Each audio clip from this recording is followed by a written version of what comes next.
gutakaza umwete mu bikorwa vy'Imana, gutakaza umwete wo gusenga, gutakaza umwete wo kurondera uhoraho, wo gusoma ijambo ry'Imana, wo kwitabira amakoraniro.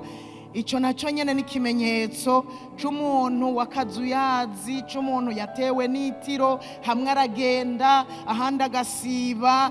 N'ikimenyetso c'ubukonyere, umuntu aba yatewe n'ubukonyere. Rero bene uwo muntu abagowe, kuko burya kuba mu bukonyere canke mu kazuyazi n'ibintu bibishe. Umuntu adakonje ntabire aba bishe cyane gose. Uyu muntu rero atakaza ukwizera, kandi uyu muntu ntibikunda ko ahimbara Imana.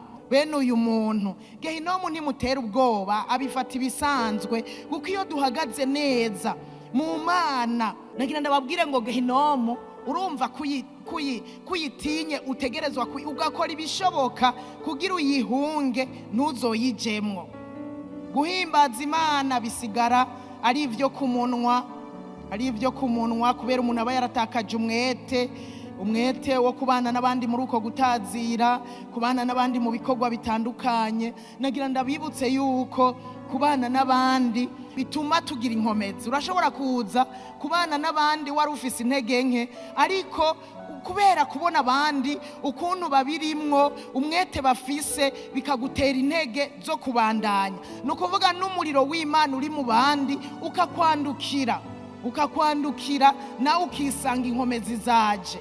Rero niwumva wanatewe, wanagabanukiwe, wagize intege nke zo kuba mu bikorwa vy'Imana canke kuba mu nzu y'Imana, uze wigorira rimwe gusa, uzube mu bandi, inkomezi zizoziramwo. Bazokwandukiza inkomezi, bakwandukiza amavuta, bakwandukize umwete, ishaka, inyota, hanyuma usange nawe vyaje.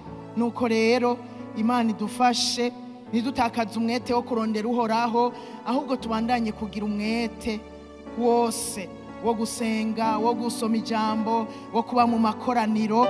Ni naho tuzototaharira mu nyubakwa z'uhoraho, kuko niko ijambo ryatubwiye ko abatewe mu ngoro y'uhoraho bazototaharira mu ngoro y'uhoraho nyene. Ni ukuvuga ngo dukwiye kuhaba mu ngoro y'uhoraho, niho tuzototaharira.